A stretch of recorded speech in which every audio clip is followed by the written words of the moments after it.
નમસ્કાર મિત્રો, આજે સીધું ને સટમાં આપણી સાથે વરિષ્ઠ પત્રકાર અને આંતરરાષ્ટ્રીય બાબતોના જાણકાર એવા ગિરીશ જોશી જોડાયા છે.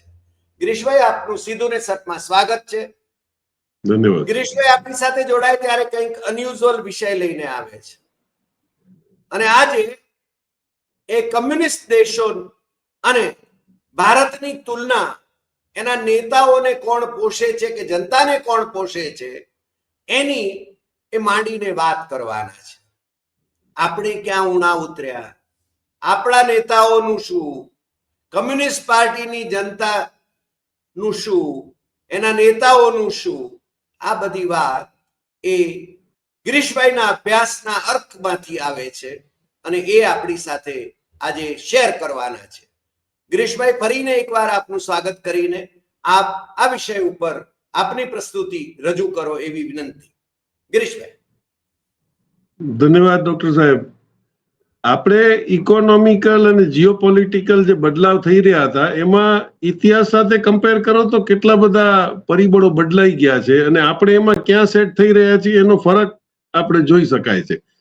આપણે કોમ્યુનિસ્ટ કન્ટ્રીઝને એમ કહેતા હતા કે ભાઈ આ લોકો બહુ હાર્ડલાઇનર છે, પબ્લિકના વેલફેરનું કંઈ જાણતા નથી. એની બદલીમાં આજે ઊંધું થઈ રહ્યું છે કે જે ડેમોક્રેટિક કન્ટ્રી હતા જ્યાં સિટીઝનને બધા રાઇટ્સ આપેલા હતા એ સિટીઝનો તો ક્યાંય છે જ નહીં ડેમોક્રેસીમાં. ચાઇનાને કોમ્યુનિસ્ટ કન્ટ્રી છે એને ઇલેક્શન નથી કરાવવા, એને પબ્લિક ઓપિનિયન નથી લેવા, પણ એનો જે એટીટ્યુડ છે કે એનો જે ધ્યેય છે કે એ લોકોનો જે ટાર્ગેટ છે કે કન્ટ્રીને કેવી રીતે પાવરફુલ કરવો અને એના માટે જે ભોગ દેવો પડતો હોય દેવાય, પણ એ નથી ચૂક્યા કે પબ્લિકના વેલફેર માટે તમે ક્યાંય પણ એનો ઉના ઉતરતા નથી. એના બે એક્ઝામ્પલ તમે જોઈ લ્યો કે ઇવન ઓટોક્રસીનો આપણે વિરોધ કરતા કે ભાઈ રાજાશાહી છે એ ખોટું છે, તો રાજાશાહીમાં તમે ગલ્ફ કન્ટ્રીઝમાં દુબઈ જોઈ લ્યો. 1998માં જ્યારે હજી મોબાઈલનો તો બહુ ઉપયોગ નતો થતો, પણ ટેલિફોન્સની અંદર ત્યાં ખાલી લેબરોએ દુબઈના શેખને એવી રજૂઆત કરી હતી કે ભાઈ અહીંયા લેબર જે 90% આપણા બહારના છે એ લોકો ઘરે સંપર્ક કેવી રીતે કરે.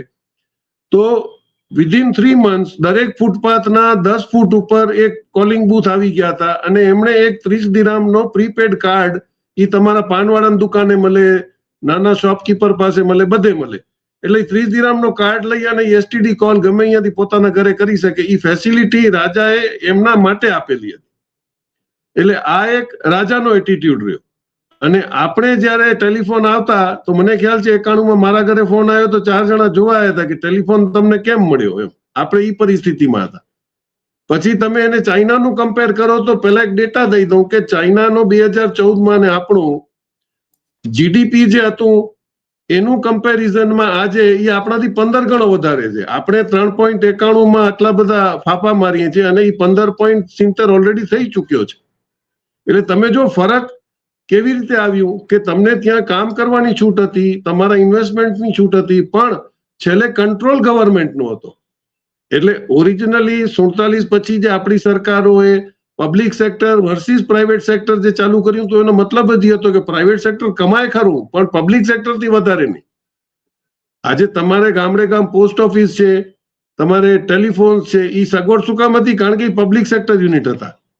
એની જગ્યાએ તમે પ્રાઇવેટાઇઝેશન જેમ કરવા માંડ્યા તો તમને આંકડા ન લાગશે કે 2013 થી 22ની વચમાં BSNL, steel authority of India અને એમટીએનએલ એ બંધ થવાથી કે પ્રાઇવેટાઇઝ થવાથી લગભગ 2,70,000 માણસોના નોકરી ગઈ.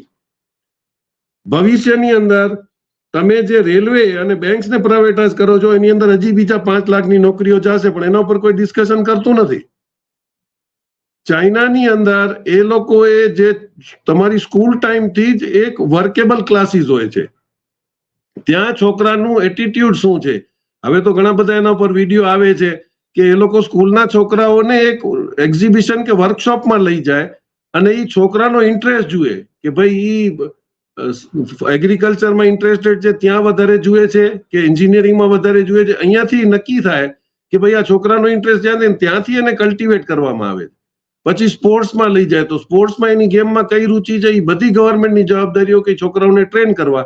એટલે જ ઓલિમ્પિકની અંદર એટલા બધા ગોલ્ડ મેડલ લઈ જાય છે અને આપણે હજી પણ મેચના સેટિંગમાં જ પડ્યા હોઈએ છીએ. આ ફરક છે.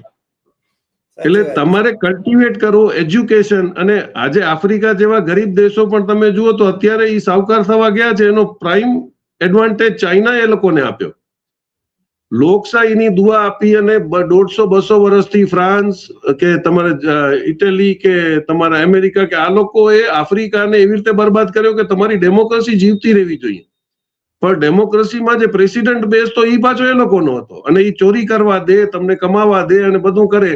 વધારે કઈ બોલો તો એ લોકો જ પાછા બીજા ગ્રુપના આતંકવાદીઓ મોકલાવે. જેમ નાઇજીરિયામાં તમે જો બોકો હરામ રાતોરાત ઉભું થયું અને 1.5 લાખ માણસોને માર નાખ્યા. આજે એ પરિસ્થિતિ સુદાનમાં થઈ રહી છે. તો એ કઈ ટાઈપની ડેમોક્રેસી છે? અને એ જ ડેમોક્રેસીમાં આપણે પાછા જઈ રહ્યા છીએ કે આપણે કોઈ બોલે એટલે તરત જ ત્યાં એને જેલમાં નાખી દેવાનો, એને બોલવા દેવાનો નહીં. હવે આતંકવાદી હુમલો થયો, એમાં 4 મુસલમાન ડોક્ટરોને તમે પકડી લીધા, એ નિર્દોષ છૂટી ગયા અને હિન્દુ ડોક્ટર અંદર આવી ગઈ. તો હવે કોઈ મીડિયા બોલતું નથી. એટલે આપણે બાયસ છીએ ને આપણે એવી ડેમોક્રેસી તરફથી જઈ રહ્યા છીએ જે ઓટોક્રેટિક બહુ ડિફરન્સીસ ઉભા કરશે. હવે તમે ઇકોનોમી ઉપર આવો તો ચાઇનાને સેન્કશન લગાડ્યા. આજે અમેરિકાને બધું થૂકેલું ચાટવું પડ્યું અને 200 આઈટમો એને FMCG ની ખોલવી પડી. શું કામ? કે ત્યાં મોંઘવારી એટલી વધી ગઈ, ત્યાં વિરોધ થવા માંડ્યો. પણ ત્યાં વિરોધ થાય છે, અહીંયા વિરોધ નથી થતો. એટલે તમે ધાર્યું કરી શકો છો. દોરી દરાર ખોટું થઈ રહ્યું છે, પણ બોલશે કોણ? અને ત્યાં જેમ બોલવા માંડ્યા તો એને ખબર પડી કે હવે પરિસ્થિતિ ખરાબ થાય છે. એટલે education is so necessary. Girishbhai, તમે આ વાત કરીને બોલશે કોણ, પારકા છોકરાને જતી કરવાની વાત આપણે ત્યાં ચાલે છે. અરે ભાઈ તમે કોને?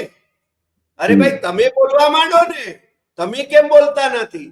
ના ના ભાઈ તમે બોલો, તમે બોલી શકો છો સરકારની સામે. અમે ન બોલી શકીએ કારણ કે એમની ફટિંગ થાય છે. પણ મને લાગે છે કે તમે જેમ કહો છો એમ પ્રજા આખી બોલવા માંડે તો છે ને સરકાર હલી જાય. પ્રજાના અધિકારો માટે પ્રજા બોલે તો સરકાર હલી જાય. અને સરકાર ખોટું કરી રહી હોય તો છે ને આપણે તો પત્રકાર ધર્મ નિભાવીને બોલીએ છીએ, પણ જે લોકો પીડિત છે એ લોકો એમના હિતો બીજાને બલી કરવા જાય છે. એટલે કહે છે આપણે કહેવત આવી છે, પારકા છોકરાને જતી કરવો. ગિરીશભાઈ સાહેબ, રાજીવ ગાંધીએ એક રિફોર્મ લાવ્યા હતા કે ઇકોનોમી ગામડાની અંદર જાય. એમણે પંચાયતોને એટલી પાવરફુલ કરી હતી કે જો ગામડાની ઇકોનોમી ગામડામાં રહે તો ત્યાંનું ડેવલપમેન્ટ થાય. કારણ કે small area is best to administer. એ એક રીત છે. જેટલું નાનું એરિયા હશે એટલું એડમિનિસ્ટર વેલ થશે. હવે સરપંચોની અંદર ઈ ગામડાની અંદર 200-250 જણા હોય તો 1 to 1 બધાને જાણે છે, પણ તમે સરપંચ ખોટું રીતે કેવી રીતે ચૂંટો છો? એનું કારણ છે કે ત્યાં તમે પૈસાનો ખેલો દેખાડી દીધો. તમે સમરસની એક આઈડિયા લઈ આવ્યા કે ભાઈ 10 લાખ મળશે, 5 લાખ 2 સરપંચ બાજી લેજો ને અમારો માણસ બેસશે. એટલે we have gone in to that corruption theory. એના માટે જવાબદાર જે કે છે કે તમે બોલો એ પોતે જ જવાબદાર છે. આજે સિટીની અંદર કદાચ હું બીજા કોઈ નેતાને ન ઓળખતો હોઉં, પણ ગામડાની અંદર એવું ન થાય કે નેતાઓના ફેમિલી રિલેશન હોય અને બધા ઓળખતા હોય. ત્યાંથી જો તમે એ લોકોને ટાઈટ કરવા માંડો કે ભાઈ સરપંચને કે જો તું આવી રીતે ધાર્યું કરીશ તો પછી બીજી વાર નહીં આવે ને કા તકલીફ પડશે, તો એની અંદર રસ્તો થાય. Democracy begins from the bottom. Democracy ઊંધું આપણે વર્ટિકલ ઊંધું કરી નાખ્યું. અત્યારે ઉપરથી બધું આવી રહ્યું છે અને નીચે બધાને અમલ કરવાનો.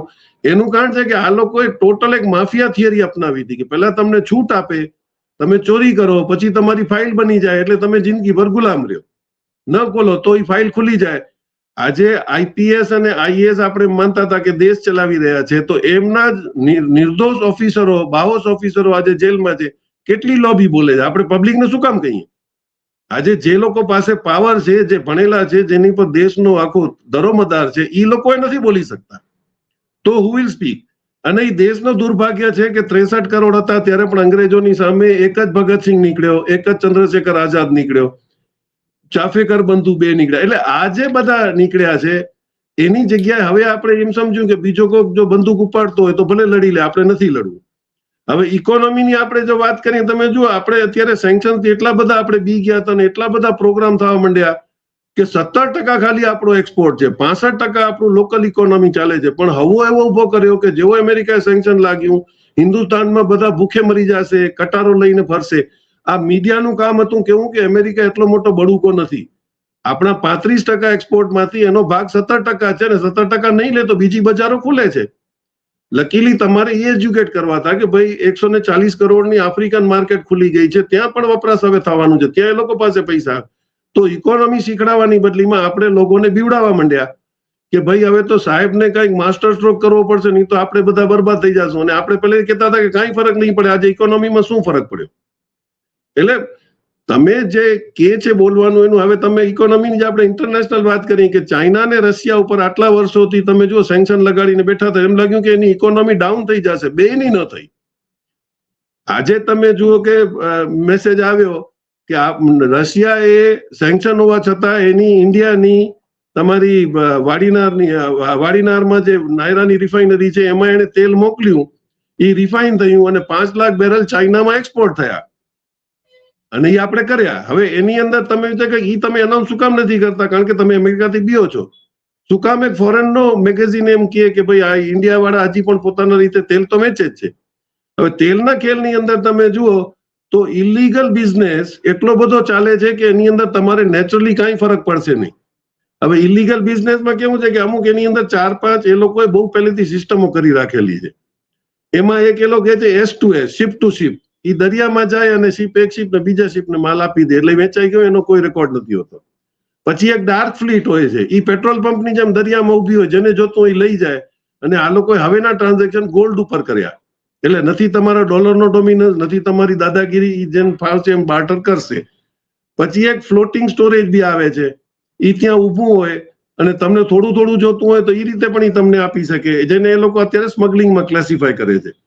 અને બીજું જે છે કે કન્સીલ્ડ કમ્પાર્ટમેન્ટ ચાલી રહ્યા છે. અત્યારે કાર્ગો શિપ પણ હોય તો એની અંદર આ લોકો બંકરિંગ માટે જે રાખતા હોય, શિપ ખાલી થાય પછી એ ડૂબે નહીં કે લોફિંગ ના કરે, એના માટે એ લોકો સાઈડમાં પાણી ભરે. એ પાણીની જગ્યાએ તેલ ભરી ભરીને શિપો વેચી રહી છે, કારણ કે બધી પ્રાઇવેટ શિપો છે, બધાને ધંધો કરવો છે. હવે આની અંદર કેવું છે કે બંકરિંગ એક સિસ્ટમ છે જેમાં તમે તેલ આપો તો એ તેલનો માપ એવું નથી કે રોડ ઉપર તમે કહો કે ભાઈ 1 લીટરમાં 15 કિલોમીટર હાલશે. એની અંદર જે કન્ઝમ્પશન શિપમાં એ અગેન્સ્ટ ધ વિન્ડ જાય છે, અગેન્સ્ટ ધ શોર જાય છે, એટલે એ જે એના ઉપર પ્રમાણે કદાચ ક્યારે 5 નોટિકલ માઇલ હાલે, ક્યારે 7 હાલે, ક્યારે 2 પણ ના હાલે. એટલે એનો કોઈ માપ નથી હોતો, તો એની અંદર અંદાજ બંધાય કે આટલા કલાક ચાલશે એમ. એટલે બંકરિંગનો તો આખી દુનિયાની અંદર મોટા મોટો ચોરીનો ધંધો ચાલી રહ્યો છે. એટલે આજે બધા સેન્કશન લગાડે છે એવું નથી હોતું. હવે અત્યારે ઇલીગલ બિઝનેસમાં તમે જુઓ તો કેટલા ઉપર રિમાર્ક આવ્યા, ઈરાન, ઈરાક, લીબિયા, વેનેઝુએલા, નાઇજીરિયા અને સુદાન આ ધોરી ધરાર વેચી રહ્યા છે તેલ, અને તમે એનું કઈ નહીં કરી શકો. એટલે ચાઇના અને રશિયા બરોબર સમજે છે કે અમેરિકા જે બધા બેનર કાઢે છે એ બેનરોનો કોઈ ઉપયોગ છે નહીં. જે પેરેલલ બિઝનેસ ચાલે છે એ ચાલે છે. અને સ્મગલિંગ અને અંડરવર્લ્ડ એક એવી દુનિયા છે જેમાં સરકાર ગમે એની હોય, એ લોકોનો તંત્ર બે રોકટોક ચાલતો જ હોય છે, અને they have got their own sources. એટલે આ બધા સેન્કશન્સ ને આ ને તે ને નોટંકી, અને ગઈ ફેરે આપણે ડિસ્કસ કર્યું કે ટ્રમ્પે તો દોગલો જ માણસ છે, આજે આપણને સેન્કશન થી ડરાવે છે અને ત્યાં પુતિન સાથે મળીને 2028 સુધી યુરેનિયમ આપવા માટે આજીજી કરે છે. ચાઇનાથી માલ લઈ રહ્યો છે, એની કંપનીઓ લઈ રહી છે. એને જેવા સેન્કશન લગાડ્યા તો જનરલ મોટર્સ અને ફોક્સવેગન વાળાને એમડીઓ અને સીઈઓ જઈને અને જિંગપિંગને મળે છે. એને કીધું ભાઈ મારી કંપની આપશે તો મને વાંધો નથી, એની પાસે માલ હોવો જોઈએ. એટલે એમ કરીને એને સેન્કશનની હવા કાઢી નાખી. તો તમે ઈ રૂખ તો જુઓ કે આપણે શું કામ આટલા બધા ડરીને બેઠા છે. જો આપણે ધડા લેતી ત્યારે કહી દીધું હોત કે અમે બ્રિક્સમાં છીએ ને તારે જે ખપતું હોય તો આવજે. આજે ઈ જ પરિસ્થિતિ થઈ છે ને. કાલથી નવી એક સિસ્ટમ ચાલુ થઈ કે ભાઈ 200 આઈટમો ખોલી નાખ્યા પછી ઇન્ડિયાને કરોડોનો ફાયદો થશે. હજી પણ ઇન્ડિયા અમેરિકા ઉપર જ જીવતો છે. જો અમેરિકા બંધ થઈ જાય તો આપણે બધા હિન્દુસ્તાન મૂકીને જવું પડે. એટલે આજે મિસનોમર્સ ક્રિએટ થાય છે, જે રિયલ ઇકોનોમી કોઈ વાત કરવા માંગતું નથી. એટલે ઈ આપણે કેવા માંગતા હતા કે કોમ્યુનિસ્ટ સિસ્ટમ્સ કે ઓટોક્રેટિક સિસ્ટમની અંદર જ્યાં સુધી પબ્લિક વેલફેરનો એટીટ્યુડ નહીં આવે. હવે હું આપને કહું કે જુઓ, એમાં જે સિમેન્ટ કોર્પોરેશન ઓફ ઇન્ડિયા, કદાચ બહુ ઓછા લોકોએ સાંભળ્યું છે, હિન્દુસ્તાનની પહેલી સિમેન્ટ કંપની હતી ગવર્મેન્ટની. હવે એના પછી સિમેન્ટ કંપનીની અંદર બે મોટા હાથી લડવા માંડ્યા, અડાણી અને આદિત્ય બિરલા, અલ્ટ્રાટેક વાળો અને આ જીસી આ સિમેન્ટ વાળો. હવે ઈ બે એકબીજાની કેપેસિટી વધારવા માટે નાની નાની કંપનીઓ લઈને ટેક ઓવરના બેના ઝઘડા ચાલે છે. પણ સીસીઆઈ અત્યારે પણ કેવું છે કે તમે આનું જુઓ તો અડાણીના 14% સિમેન્ટના ટોટલ માર્કેટમાં 14% અડાણીનો શેર છે અને આદિત્ય બિરલાનો 21.5% છે. બાકીનો માલ આજે પણ સીસીઆઈ પૂરું પાડતું હતું, તો સીસીઆઈ માટે એક નવો ફતવો કાઢ્યો. સિમેન્ટ બનવાનો રો મટીરિયલ ને ક્લિંકર કીએ. એટલે એને તમે કીધું સિમેન્ટ નહીં ભાઈ, તું ક્લિંકર બનાવ, કારણ કે મારા બે કમાવ દીકરાને કમાવા દે, તું બેસજે. આ બધી જે ષડયંત્રો ચાલી રહ્યા છે, they are not getting highlighted. એટલે આ પરિસ્થિતિને તમે જો આઈડીબીઆઈ ને 2004 ની અંદર તમે એની અંદર ક્વોલિફાઈંગ શેર જે ડિસિઝન મેકિંગ ના હતા એ તમે ડાયલ્યુટ કરી નાખ્યા. એર ઇન્ડિયા તમે પ્રાઇવેટ કરી નાખ્યો. ભારત પેટ્રોલિયમ કોર્પોરેશન ની અંદર શેર ડાયલ્યુટ કરી નાખ્યા. વીએસએનએલ ને બીએસએનએલ ની શું હાલત થઈ આપણે જાણીએ છીએ. હિન્દુસ્તાન ઝિંક જે આજે ઝિંકમાં આપણે ત્યારે કર્યો હતો, જો કે ઝિંકની મારામારી થશે. ઝિંક કોર્પોરેશન આજે હિન્દુસ્તાનની અંદર મેક્સિમમ એક્સપેક્ટ કરી અને પ્યુરિફાય કરે છે. એ ઝિંકની પરિસ્થિતિ એવી છે કે વહેલું મોડું કોઈ કદાચ આવીને એને લેશે. એટલે આપણે પ્રાઇવેટ માટે જે રસ્તા ખોલી રહ્યા છીએ, તો આજે 7.5 લાખ નોકરીઓ ગઈ ગવર્મેન્ટના જોબમાં, પ્રાઇવેટાઇઝ ને એવી ગેરંટી હતી કે આ લોકો નોકરી રાખશે? એ કોઈ ગેરંટી દેતું નથી. અને હવે તો એઆઈ નો બાનો બન્યા પછી પ્રાઇવેટ, અને એની અંદર તમે જુઓ તો ઘણા બધા એસસી એસટી ના યુનિયનોએ તો ખુલ્લેઆમ લેટર લખ્યા છે કે તમારે રિઝર્વેશન માંથી જાન છોડાવવા માટે તમે પ્રાઇવેટાઇઝ કરી રહ્યા છો, અને એ હકીકત છે. ગવર્મેન્ટ હશે તો તમારે આ લોકો નોકરી દેવી પડશે. તમે પ્રાઇવેટાઇઝ કરશો તો એ જાણી લે, અને પછી તમે એની અંદર નવો એક ફતવો લઈ આવે, આઉટસોર્સિંગ, થર્ડ પાર્ટી કોન્ટ્રાક્ટ. એટલે હવે ઠેકેદારો જે હોય એમાં લેટેસ્ટમાં જાણવા મળ્યું કે અદાણી સાહેબે આખો પોતાનો પોર્ટ આઉટસોર્સ કરી નાખ્યો છે, એ થર્ડ પાર્ટીને આપી દીધો. એટલે એમની જવાબદારી નોકરોની પૂરી થઈ ગઈ. એટલે આજ જો સિસ્ટમ ચાલે અને ઓમાં તમારે બધા રૂલ્સ લાગે કે ભાઈ તમારે એક્ઝામ દેવી પડે સરકારી, પછી તમે પાસ થાવ, પછી તમને નોકરી મળે. આની અંદર તો કાકા મામાના છોકરા બધા લાગી શકે અને ધંધો કરી શકે. એટલે આમાં તમે જાણી શકો છો કે આઉટસોર્સિંગમાં કોને કોને નોકરી મળવાની. એટલે we are going towards a disaster.